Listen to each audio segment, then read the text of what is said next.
Today on the show, did Harris just break her campaign with her awful price gouging plan? Keeping you informed and engaged, now more than ever. This is Sekulow. We want to hear from you.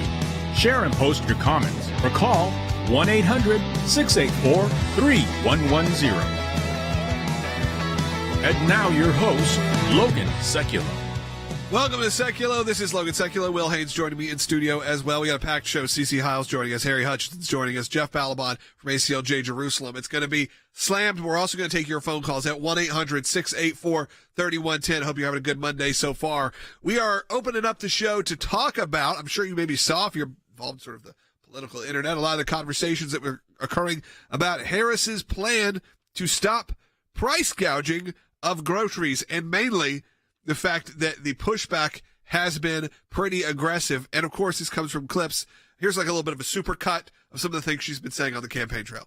Everyday prices are too high. It feels so hard to just be able to get ahead. The bills add up. Food, rent, gas, back to school clothes, prescription medication, the cost of food. A loaf of bread costs 50% more. Ground beef is up almost 50%. There's a serious housing shortage. The price of housing has gone up. It's too difficult to build, and it's driving prices up. It is out of reach. The size of down payments have gone up as well. Costs are still too high. There's not much left at the end of the month, and prices are still too high. So that's just a super cut of one speech where she was talking about this. And, of course, one of the clips that isn't in there, she said, of course, this is a lot of it happened since the pandemic, which means what? Of course, that means during your administration, when you were, I don't know, the number 2 person in the country, the vice president of the United States. But for some reason, we're told, oh, trust her to fix these problems when she's had over 3.5 years to do something about it. But of course, it's gotten worse and worse. This is essentially an incumbent president in many ways, and we have to start treating it that way. And of course, even the news, even CNN, even some of the big, more liberal leaning platforms have started pushback on this. That's right. CNN's headline is Harris's plan to stop price gouging could create more problems than it solves. Washington Post had an opinion article that basically said that now the problems of now cause for serious measures, and she only offers gimmicks. And unfortunately for the American people, we're the ones that would suffer under these types of plans that she's putting forward. This was her very first big policy rollout, and it was to take from the playbook of socialist and communist countries, the Soviet Union, Venezuela, and countries of that nature of, hey, pricing's out of control because of what we've done as an administration. So what we're going to do is we're going to fix the prices. We're going to make sure that the companies, the chains of grocery stores, they're not charging you too much. We're going to set prices. And we have some commentary from CNN, once again, that talks about it. We can play in the next segment, and we'll be joined by Professor Hutchison, who is, and the expertise of his is economics and the law of economics. Yeah, we're just going to say, and we're going to get into that. And I'll let him roll for 8 minutes and see what happens there. But I did want to encourage you to take a minute. One, if you're brand new to this broadcast, a lot of you are joining us right now on YouTube, on Rumble, on Facebook, on X. Follow, like, subscribe, whatever it is on your platform of choice. Obviously, if you're listening on radio, we thank you as well. But if you are new, I'm going to ask you to subscribe. Over 420,000 people subscribe to our YouTube channel. 421,000 people subscribe to our YouTube channel. That's an impressive, amazing number. That's not just us bragging. That's showing you the alternative media and press can get out there in new and unique ways. So I encourage you to do that. But also, phone lines are open. We want to hear from you. Though we're going to have some leading experts in, like you said, Professor Hutchinson. We're going to have on CC Heil, one of our senior attorneys. We're going to have the head of ACLJ, Jerusalem, on later on, talking about Israel. But we want to hear from you as well. Your voice is just as important, if not more important, to this conversation. 1-800-684-3110. But we are in the middle of our Life and Liberty Drive. And look, there's been a lot going on also, you've seen with the DNC pushing their pro-abortion agenda, and we are pushing back against that. We urgently need your support. You have seen what they're doing. Planned Parenthood is sending out trucks, and it's going to be crazy. We're going to discuss that more as we are rolling out today. The plan is today that we will be filing our lawsuit in Massachusetts on that big campaign. You want to be a part of it right now. Go to aclj.org. Your donations are doubled still through the month through our match. You want to be a part of this, the big counter campaign, and everything we're doing right now. Do it right now. aclj.org or scan the QR code on your screen. We'll be back in just a moment. Call Kamala Harris unveiling her economic agenda Friday. This move targets rising inflation, particularly the price of groceries, which have surged at least 20% under the Biden-Harris administration. I will work to pass the first ever federal ban on price gauging on food. Anything that smacks of price fixing, that I don't think works. This idea that you're going to go out and sort of say some prices are good and some prices are bad, right, it's lunacy. Catherine Rampell, the Washington Post columnist and NewsHour contributor, said it's impossible to exaggerate how bad this policy is, and I agree with that. Without profits, you don't have businesses. Without businesses, you don't have jobs. It's just a real assault on the whole free enterprise system, and it's troubling that you have a major presidential candidate that would endorse these things. You can't have government come in with this gigantic hand and tell businesses how much they are allowed to charge. Consumers decide that. That's what that free market does, Hannah. And when we finally stop buying and stop paying the high prices that these companies are charging, the prices will be forced to go down. Food stores have a profit margin of somewhere between 1% and 2%. The margins are so thin. If this were to come to pass, those businesses would be out of business and you would have food shortages. I mean, they tried it in Venezuela, Argentina, the old Soviet Union. They even tried it here in the United States under Richard Nixon. And every time the government capping prices arbitrarily, if you just read history, when they please, that has failed miserably. Every time these policies have been tried, they fail. They never produce the intended result. They always produce catastrophic side effects instead. The former president mentioned the Maduro plan. I mean, look what's happened in that country, where people literally, after they instituted price controls on food, people literally had to resort to eating zoo animals because all of the grocery stores ran out of food. That's not an exaggeration.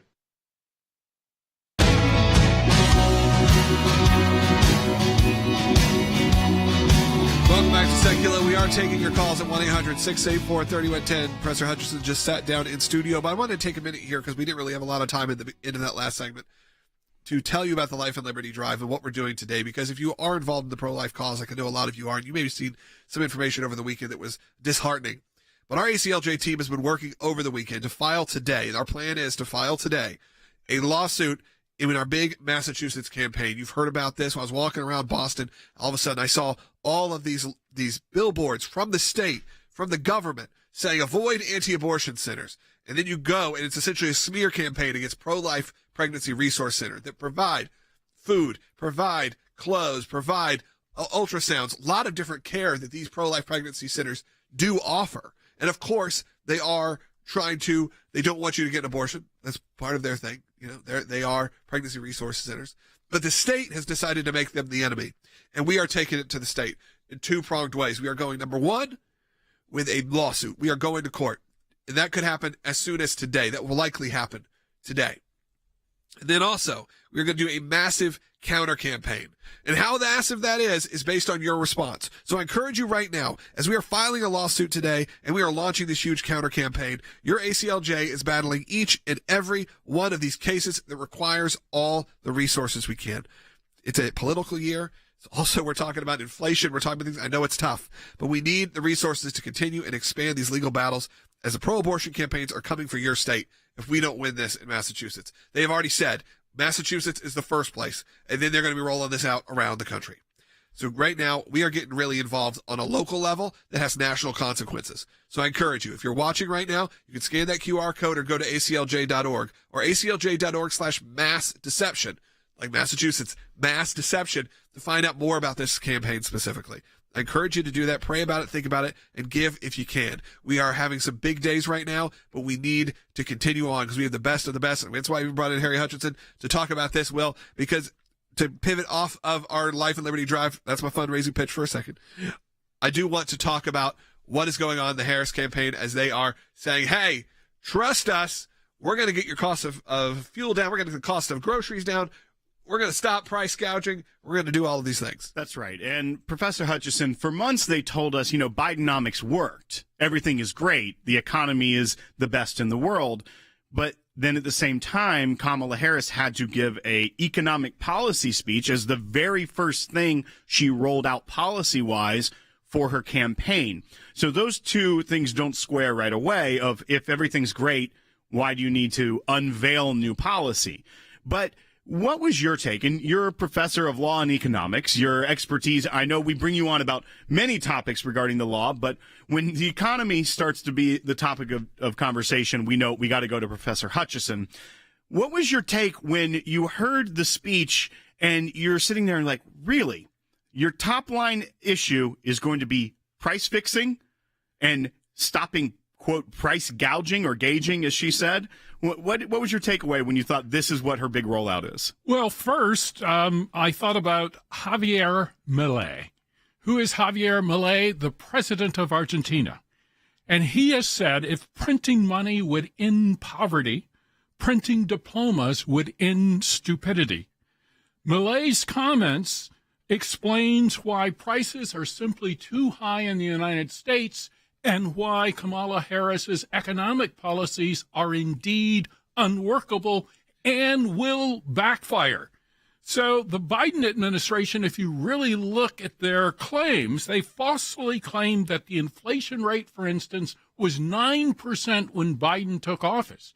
In reality, the inflation rate was 1.4%, and the inflation rate peaked in June of 2022 at 9.2%.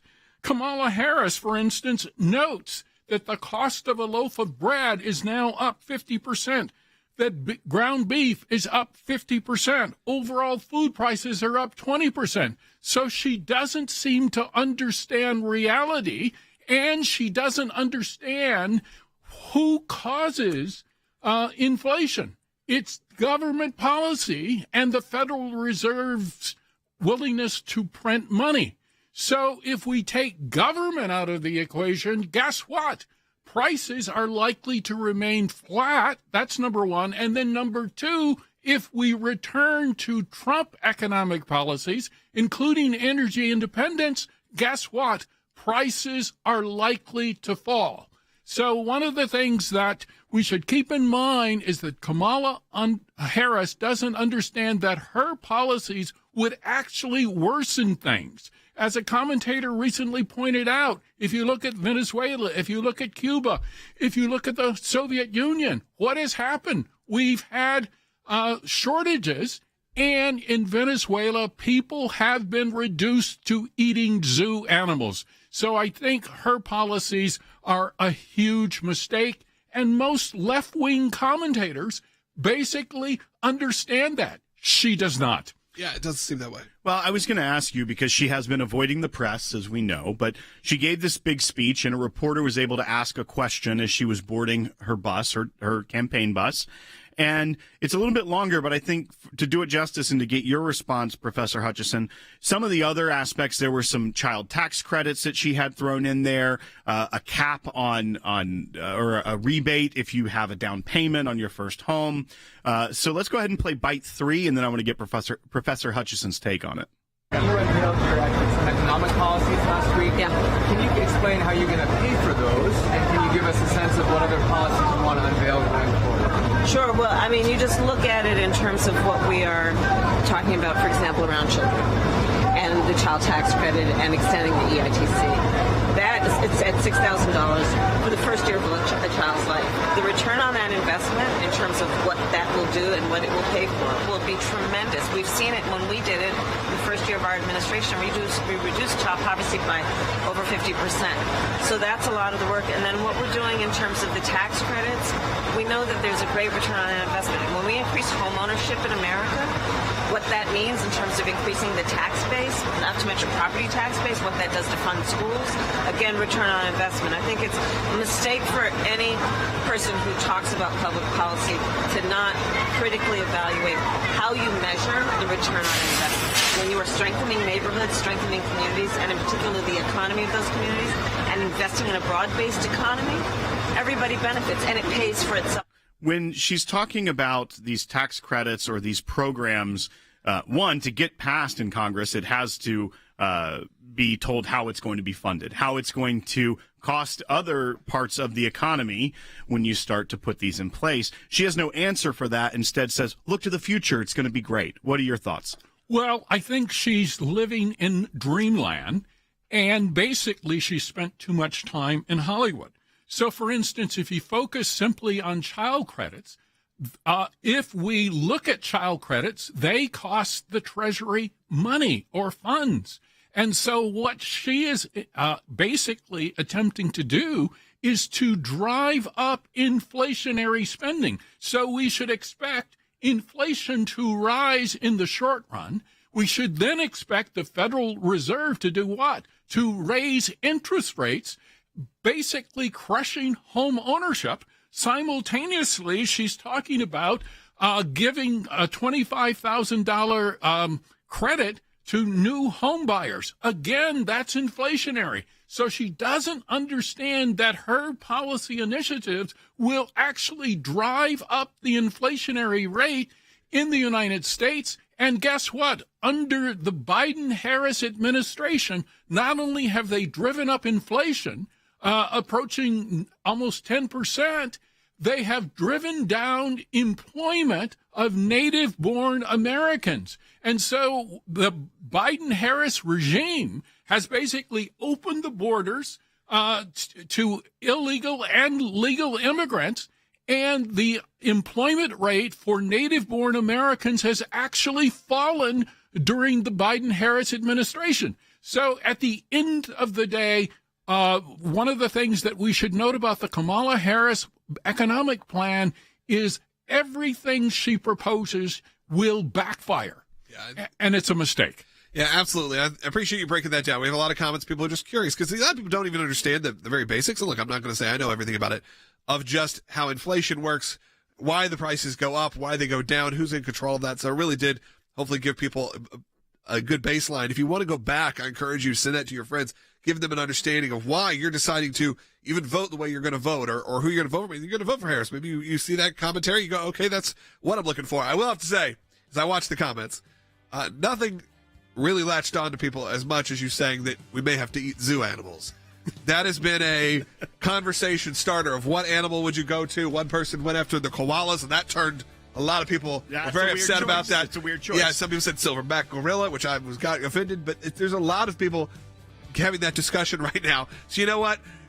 Great, deep, analytical, financial conversations, and you never know what the internet's going to do with it. So thank you, Harry, for joining us. Next up, Cece Heil's going to be here. We're going to talk about our big push for life and our new lawsuit as well. Again, as Jeff Balaban joining us from Israel, from the ACLJ Jerusalem, coming up later in the broadcast.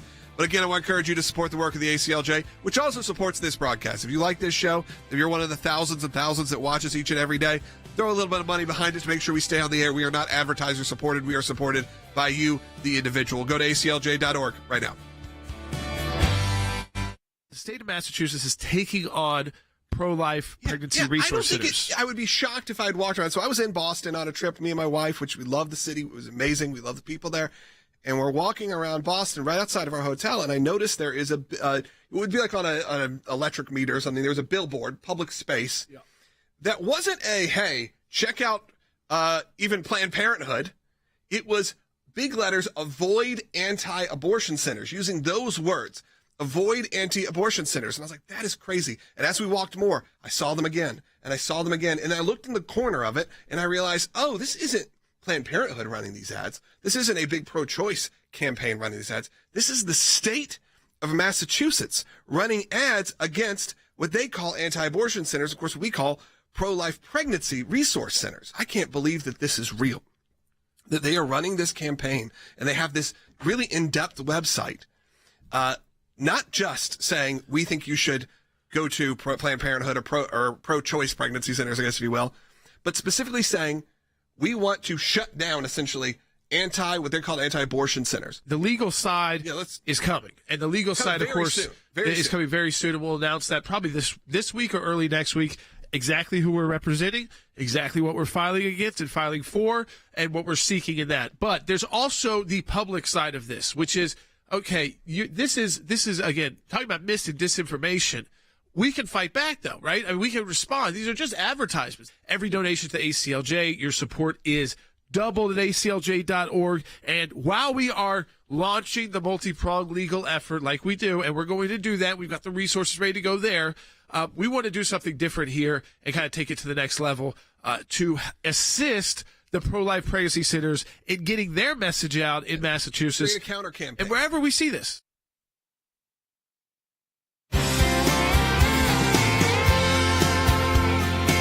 Welcome back to Sekulow. We encourage you right now, if you're brand new to the broadcast or you haven't yet, if you're watching on YouTube, Rumble, Facebook, X, however you're watching this, or if you're listening, but if you're watching with those platforms and you're brand new and you're like, I love what you guys are talking about, hit that subscribe button. We appreciate it. Maybe you haven't yet. Because we know about 50% of the people that watch every day haven't subscribed. So you know what? You can make a big impact right now just with that alone. We encourage you financial donation, but of course, we really appreciate it even if you just get involved. Over 421,000 of you alone on YouTube, 200,000 plus on Rumble. This is building a mass audience because this is the information people want out there.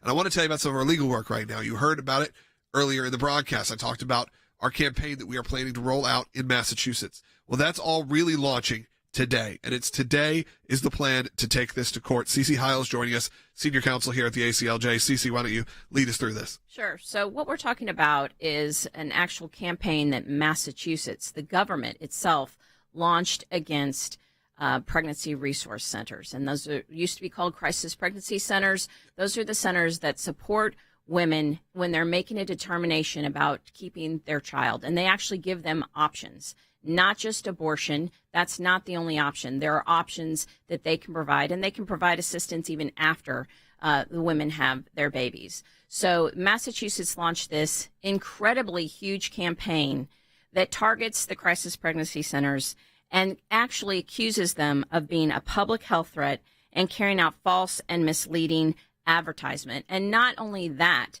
but they're actively urging citizens to report PRCs to state law enforcement. So we, of course, jumped in and took action, and we are representing one of the PRCs, Your Options Medical Centers, and we are filing today in the District Court of Massachusetts. And, you know, we are stating that Massachusetts, of course, they can express their views. A government can express their views. But in the very recent case, the NRA case before the Supreme Court, they were clear in saying what a government cannot do, however, is use the power of the state to punish or suppress disfavored expression. And that's exactly what they're doing here in this case. They're actively going after pro-life resource centers because pregnancy resource centers, because of their pro-life message, because of their religious beliefs, and they cannot do that. That violates the First Amendment, and it's impermissible viewpoint discrimination. And I wanted to clarify for people to know, these pregnancy resource centers are not just saying, okay, don't have an abortion. That's all we're doing here. Many of them, most of them, I'd say, are providing incredible amount of resources, whether that is post-birth care, whether that is, some of them offer diapers and food and clothing for people who have economic hardships, who are nervous about having a baby. But we are seeing this sort of move towards this. And even the words, I talked to my friends in Massachusetts. They're like, they don't even like their billboards that say anti-abortion centers, because it's opening up a conversation with even like a kid that they're not really wanting to have or ready to have, and the state is doing it and doing it in a way that feels nefarious and it feels dark and heavy. At the same time, now at the DNC, you have Planned Parenthood making the announcement that they're going to be having a bus out front that's providing free medical abortions and other services that will be offered there, and that they have a wait list, and it's very celebratory. If you look at the images on the screen, beep beep, Planned Parenthood's coming to town. I mean, that's not mine. That's their words, not mine. So Chicago, we're heading your way to provide free vasectomies and abortions. Here we come, Chicago. Our mobile health clinic, and I'm not going to tell you the information. I don't want to spread it, but it's all out there. Reserve your spot right now. It's a celebration of the destruction of life. There's not a heart there. There's not a person going, oh, I believe I'm a pro-choice person because I believe, not only do women should have control of their bodies, but I believe that there should be, that they feel, there's heart there. That is not where the Democrats have headed. That is not where the state of Massachusetts decided to go. The state of Massachusetts says, look out for words like hope in their name. I mean, that's on their website. Right. Look out for words like hope, because it could be a hope pregnancy center, which means, what that means, they're not going to give you an abortion. It's changed so dramatically in just a handful of years. Right. You used to not be able to say the word abortion. Even pro-choice advocates avoided using it because they knew it makes everyone, no one is celebrating abortion, at least up until the last handful of years. And I wanted to play a clip, actually, from Robert F. Kennedy Jr., from RFK, who obviously is the third party candidate right now, who you may not agree with him on what he's about to say here, but this is someone who at least has a bit of compassion, a bit of heart, and is willing to say, as Will said, the quiet part out loud of what's really going on in the abortion clinic industry, if you will. Let's take a listen to him. 85% of the abortions that take place in this country are among black women. And the institutions themselves, the Planned Parenthood facilities, are most often sited in black neighborhoods. And for a lot of these young black mothers, the difficult choice to have an abortion is driven by economic indicators, by economic strictures. Today, child care costs on average about 37% of a mother's income. And we should not be in a situation in this country where any mother is aborting a child because they believe they can't afford that baby. And we ought to be putting the same amount of resources into making sure nobody has to make that choice as we're putting into Planned Parenthood. Hey, I mean, a very interesting, nuanced point of view from RFK saying, hey, if we're going to put this money into Planned Parenthood, we need to be putting money into life-saving efforts as well, baby-saving efforts as well. Maybe if you had the state of Massachusetts doing that, we wouldn't have to be taking this to court. Right. Can you imagine, though, the uproar that we would be seeing if Massachusetts was saying we're going to support these PRCs, which actually do exactly what he just said. They are providing that support. And yes, people are making decisions to abort their babies because of convenience reasons, which include economic reasons. Right. And so that shouldn't be. He's exactly right. You should not be saying, I am going to actually kill my baby because I can't afford to have it. That should not be happening. And the PRCs step in and fill that void.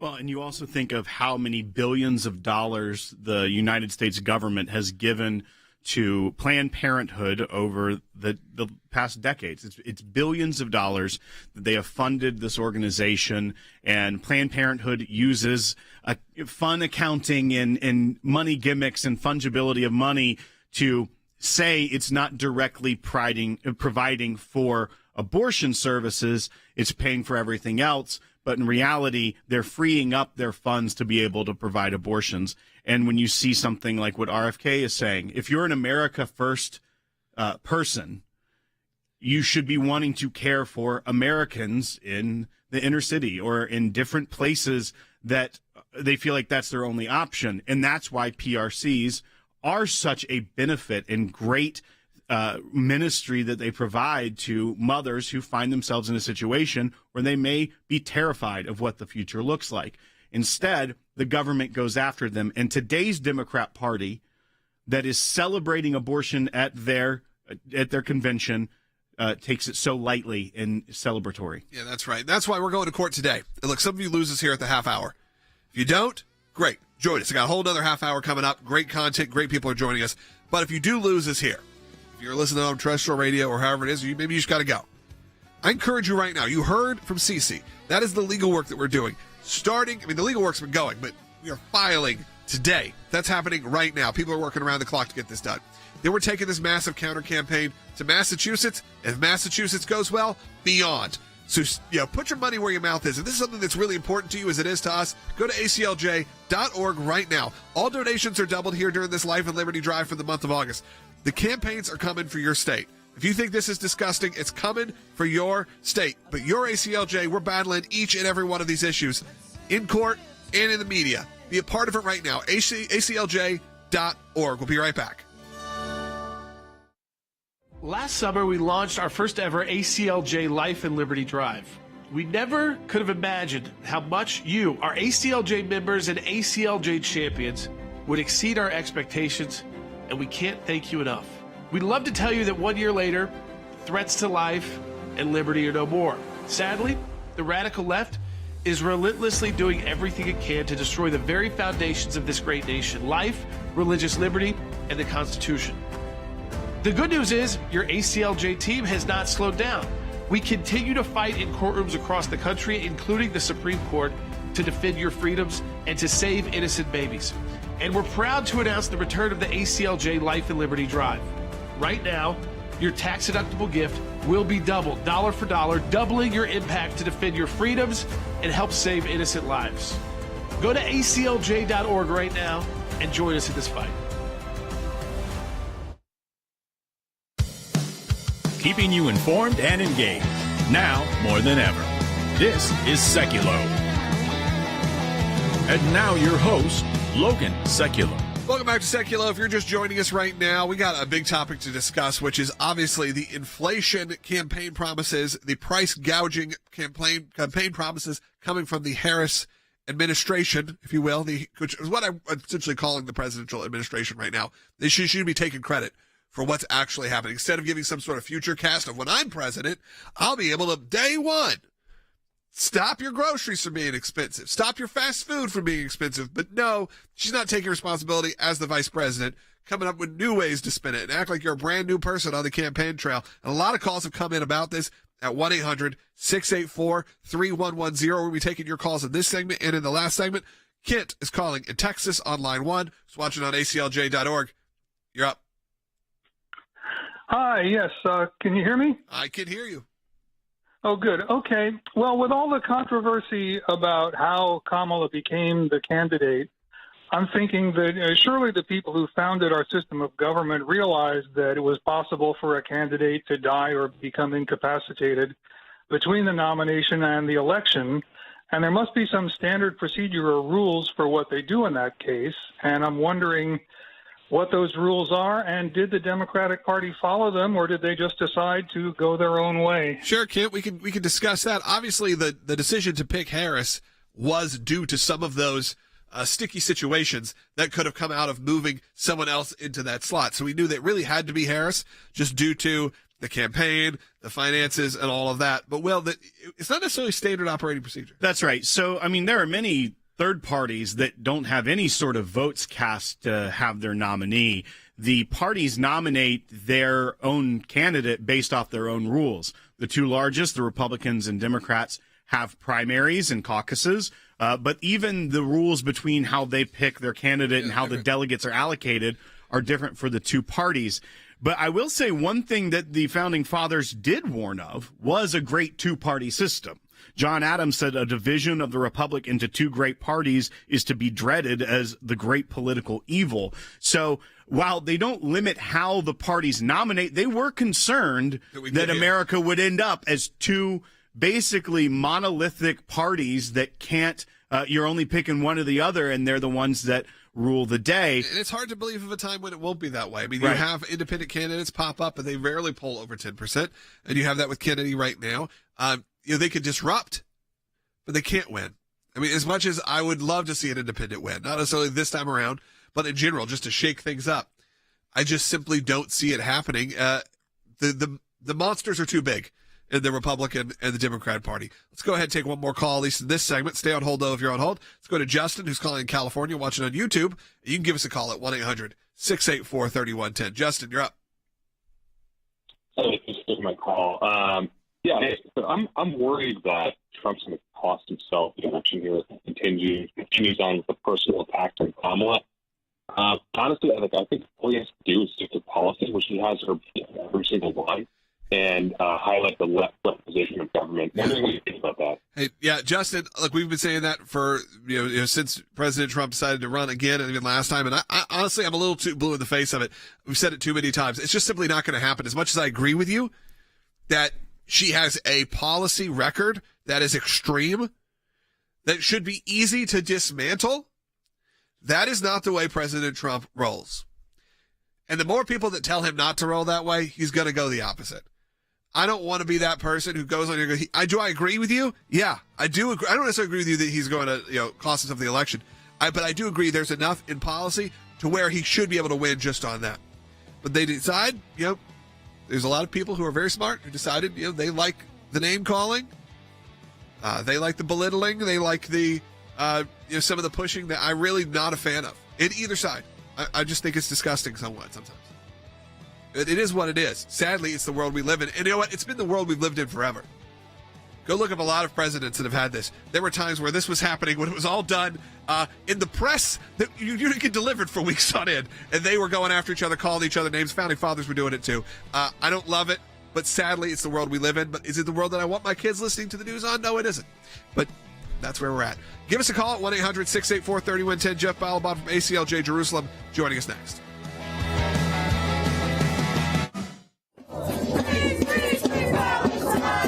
On the eve of the Democratic National Convention's kickoff, protesters already on the streets of Chicago and even on the river. The pro-Palestinian March on the DNC is a coalition of over 200 groups. And the leader of Chicago's largest police union says most officers are, quote, holding their breath in fear of these agitators coming to town to create chaos. The estimate that we were getting from Chicago law enforcement officials, from U.S. Secret Service, is that this crowd could go from anywhere from an estimated 20,000 upwards of 100,000. That remains to be seen. And a brand new report is revealing that more than 150 extremist groups are either participating in or supporting the DNC protests this week. The city says it's ready, designating protest zones. The streets in blue, just blocks from the convention. Activists, though, calling for more space to protest. We are going to continue to fight up until the step off from the park tomorrow. In downtown Chicago, businesses already boarded up. See the CRS, they are a community relations team. They are actually part of DOJ, and their job is de-escalation. They are working to make sure that no outside agitators are jumping in and creating incidents as they move down Michigan Avenue. Frankly, I think some of them are just paid and don't even know why they're there. But the leadership of these protests, John, the leadership of these protests is pro-Islamist, hardcore left, progressive, believe deeply that America's place in the world is indecent and that the problem is us, the United States and Israel, and not these Islamist terrorists. This is a view that is antithetical to the most fundamental ideas of America. And sadly, they're there in Chicago because they think their presence can sway the Democrat Party even further to their side.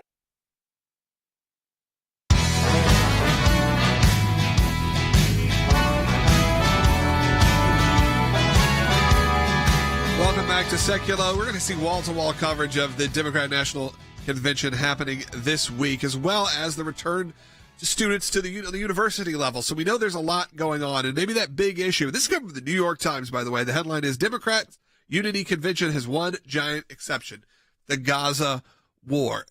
We have Jeff Balabon joining us, head of ACLJ Jerusalem. Obviously, this is what's in the news right now as we head into a Democratic convention. Historically, the Democrats, if you want to go back way historically, been very supportive of Israel publicly. Has never been really, it's been an issue, but a fringe issue, if you will. But now it's front and center. They're planning for the protests. We're planning, there's a lot of curiosity on whether students return to protesting. I want to get your point of view when you see these kind of headlines start breaking.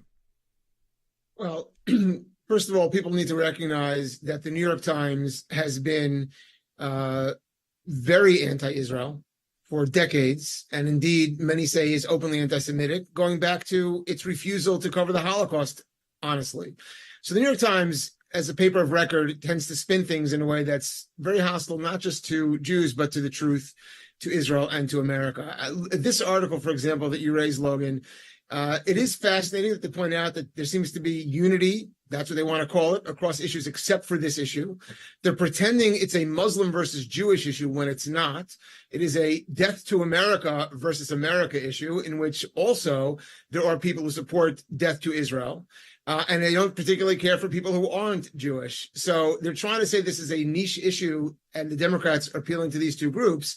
But even that kind of an identity-based issue, it's not. And it's a deep and profound ideological issue. It's the same issue taking a different face than the one we just talked about, or you just talked about with Cece, which is there used to be a sense, you bring up RFK Jr., that abortion, even if they wanted to legalize it, should be rare. Now they're worshiping it as a good thing. Well, they're worshiping the destruction of innocence in Israel as a good thing.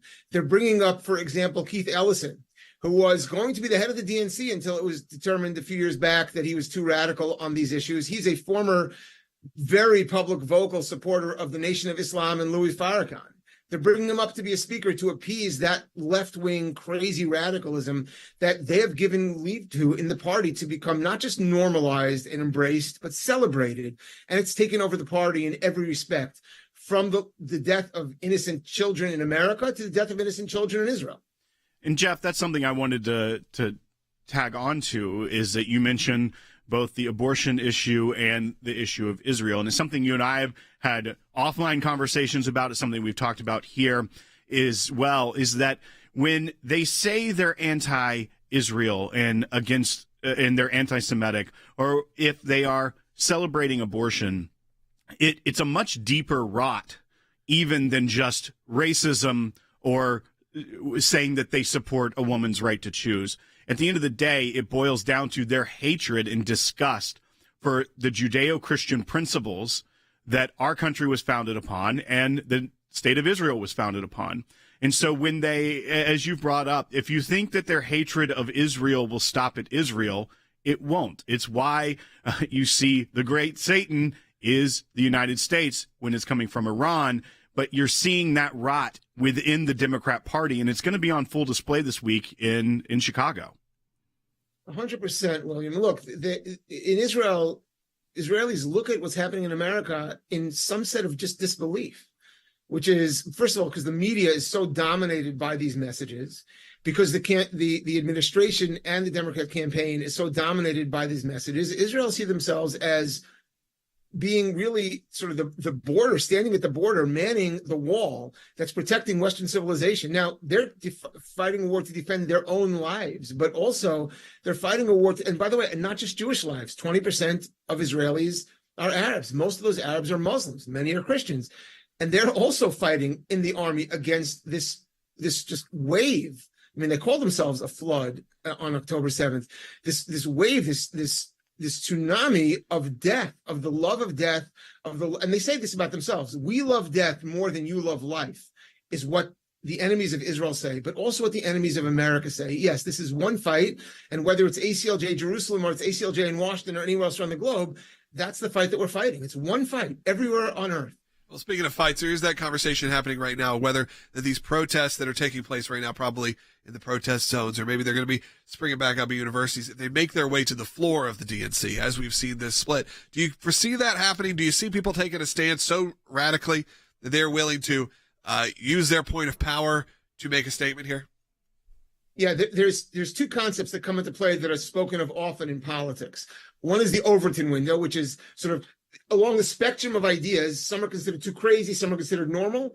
Well, that window moves, what you can talk about and not talk about. And that window has moved dramatically. They're talking about establishing a full-blown terror state that continues to pay for murdering Jews. And Biden's administration and the Harris administration is, by the way, even more supportive of Biden. That's what they're trying to force now on Israel. They use words like ceasefire and talk about hostages, but there's one goal: the enforcement, America creating a complete terror state in the biblical heartland of Judea and Samaria, in the, not just that, but the high ground that Israel needs to live, to survive. And that's now completely normalized, so they move beyond that. So as extreme as they'll go, you'll see protesters saying they want to be even more extreme. Positions that they couldn't take 4 years ago or 8 years ago about whether or not to divide Jerusalem or whether or not to move the embassy. Now it's talking about whether a Jewish state should be allowed to exist at all, whether Jews should be expelled or murdered, which is really the only alternatives that they're talking about. And that's become normalized.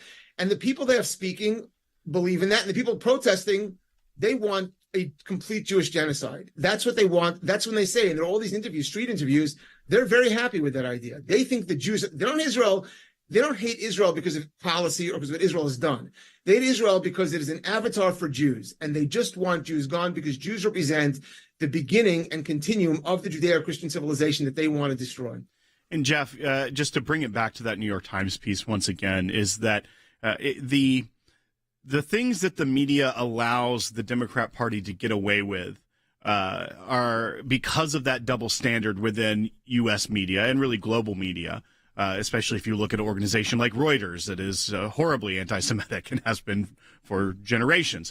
But when you look at this article and they try to be like, look, it's unity around in the party, even though they have a policy difference.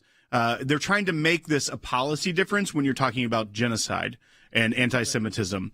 But the fact that they are platforming, as you mentioned, Keith Ellison, if someone spoke at the RNC who had espoused white supremacist language publicly and used that to further their career, it would be nonstop, wall-to-wall headline about how they are embracing on their biggest stage a white nationalist, a white supremacist. They have to make up headlines and try to co-opt that because that's what they want to write, but they can't because that's not who was speaking at the RNC.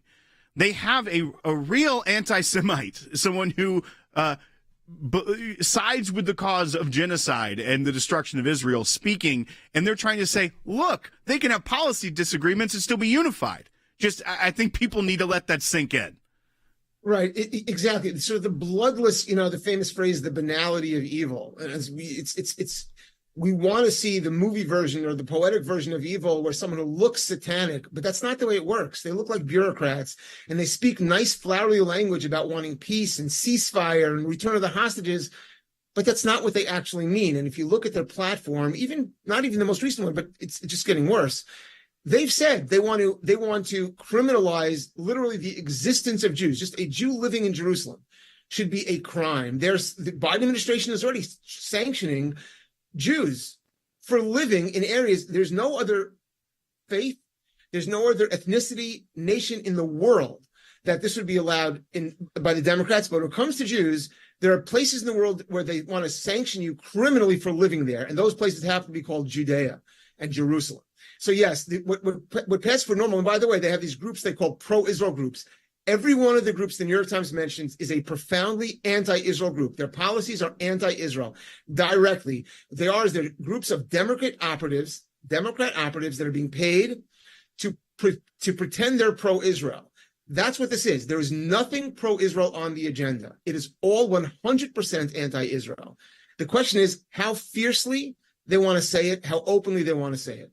Yep, and how we're going to respond to it. And that's why the work of the ACLJ continues. Thank you, Jeff, for joining us. That's the reason we have an ACLJ Jerusalem, to make sure your voice gets heard around the world as well, not just here in America, that when there are what will be a wall-to-wall coverage, and whether this is the top topic that ends up splitting the party or not, it doesn't matter because we really know what the truth is. You can be involved in that conversation at aclj.org. Do it right now. Phone lines are open also. We have 3 lines open. We would love to have you on the air today. Give us a call. 1-800-684-3110, whether that's talking about the inflation situation with the price gouging and how they're going to fix the prices, whether that's talking about life or whether that is talking about Israel. We're open to those conversations or anything related to that world, of course, with the Democrat National Convention starting this week, starting tonight. What's that going to look like? Give us a call, 1-800-684-3110. I encourage you also to keep supporting the work of the ACLJ. When you do, you fund things like ACLJ Jerusalem. We have to be there. We have to be there so we can be a voice for you. We'll be right back taking your phone calls, the most important people in the room, coming up next.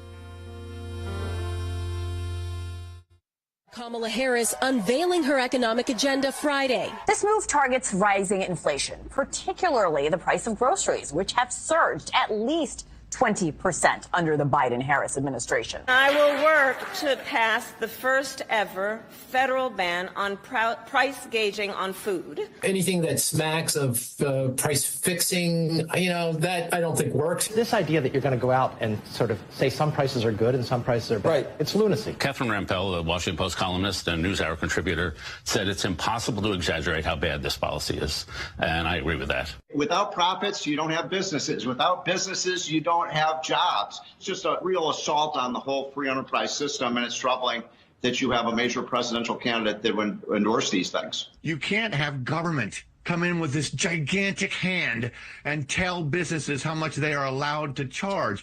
Consumers decide that. That's what that free market does, Hannah. And when we finally stop buying and stop paying the high prices that these companies are charging, the prices will be forced to go down. Food stores have a profit margin of somewhere between 1% and 2%. The margins are so thin. If this were to come to pass, those businesses would be out of business and you would have food shortages. I mean, they tried it in Venezuela, Argentina, the old Soviet Union. They even tried it here in the United States under Richard Nixon. And every time the government capping prices arbitrarily, if you just read history, when they please, that has failed miserably. Every time these policies have been tried, they fail. They never produce the intended result. They always produce catastrophic side effects instead. The former president mentioned the Maduro plan. I mean, look what's happened in that country, where people literally, after they instituted price controls on food, people literally had to resort to eating zoo animals because all of the grocery stores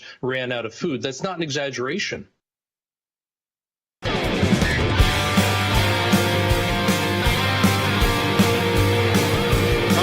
Take your phone calls, 1-800-684-3110. That's right, 1-800-684-3110 to be on the air. Look, I usually say to send in the clowns. That's one of our things. And if you want to send in a clown, God bless you, I see some clowns going in. But today, since Harry Hutchinson mentioned zoo animals, I have seen so many animal emojis that I'm going to just put in there. If you were forced to eat a zoo animal, what would it be? Put in the emoji of your favorite zoo animal, or it could be any animal. We've had a debate. Is a pig a zoo animal? I don't know. A zebra? Probably. I think that would probably lend itself more. But you know what? Just put in your favorite animal. Man, you guys in the comments have to say, if you're brand new to the YouTube channel, subscribe, because this is the fun you get to have each and every day. The content we put up, you're going to learn a lot, and then you're going to be entertained. And hopefully we provide that here on Sekulow. I see a lot of the clowns coming in. Phone lines are jammed right now. Let's go ahead and take them from, let's go with people who are on hold the longest. William right now is in New York. I did want to say this real quick, just as a little incentive. If you're an ACLJ supporter, make sure you always tell the phone screener if you're an ACLJ champion. That's someone that gives on a monthly recurring basis, because you get priority in terms of getting your phone call taken. So, William, you're on the air. Hello, sorry. Basically, I've been thinking about just how ridiculous the regulations are. Bringing down the cost of living would seem to be the wisest approach.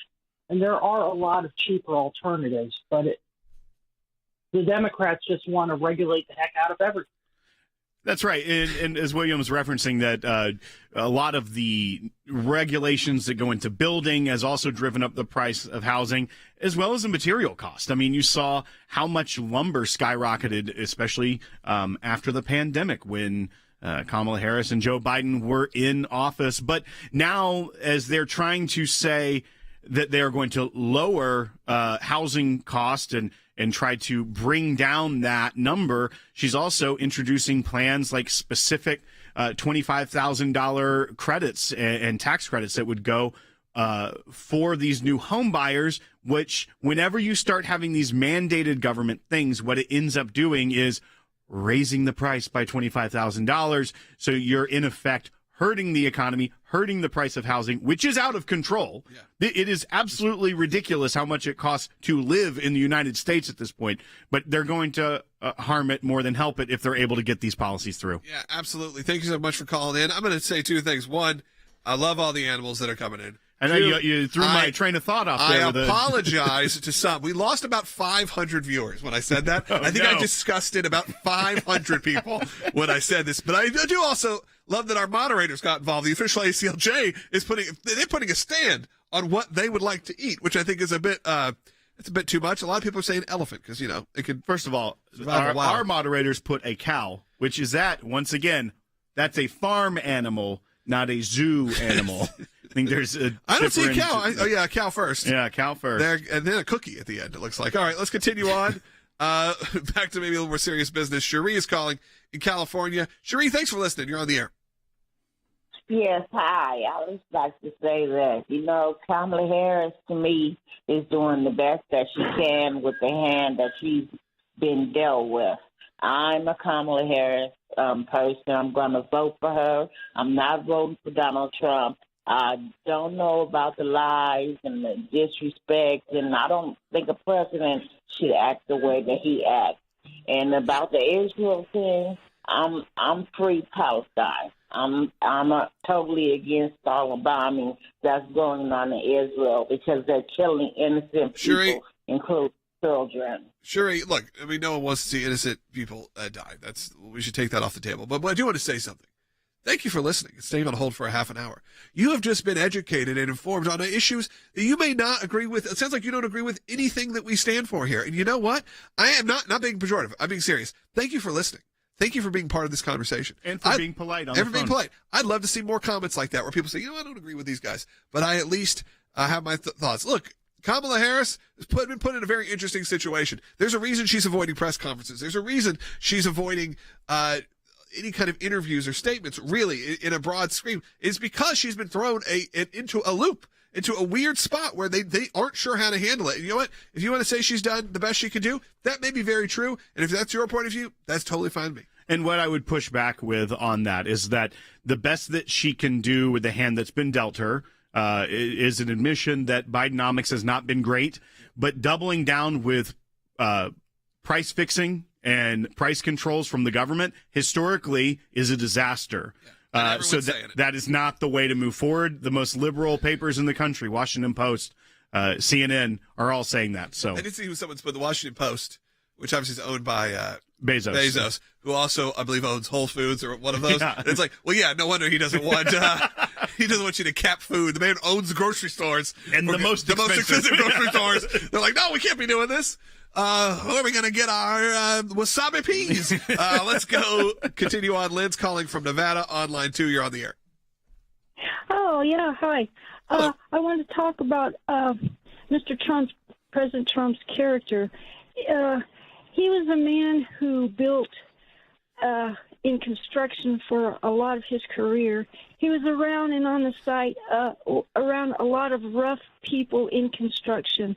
So when you see him getting scrappy, when he's getting a little loose around the collar and it seems like the tie's coming off, don't fret, don't worry about it. That's the normal man on the scene in him. Now then, think about the results that he brings back to those people, those rough working people, those construction workers. He brings a result that is positive. He brings a result that is gaining in your family, in your family's life, and in your future. Hey, Lynn, I don't mean to cut you off. We're just running out of time. I want to make sure we get to other calls. I appreciate your comment and calling in. I think a lot of people feel that way. They've learned to accept this is how President Trump speaks and acts, and you just got to deal with it. I have learned that I don't like it, but unfortunately, I'm not going to change his mind. But also why a lot of people did latch on to him in the first administration was because it felt real and because he brought dignity back to blue-collar workers in a way that the Democrat Party and the Democrat elite have taken away from them. All right, Daryl's calling. Real quick, Daryl, we're running out of time in Texas. You're on the air.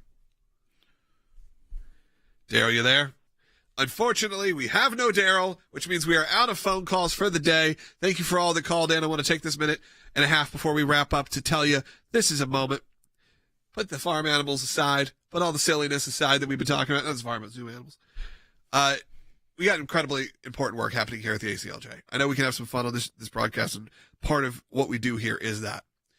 But this work, in terms of what we're doing to push back against the pro-abortion juggernaut that still exists out there, that is bringing abortions in a truck, essentially in an RV, straight to the door of the Democratic convention saying, sign up, get your wait list.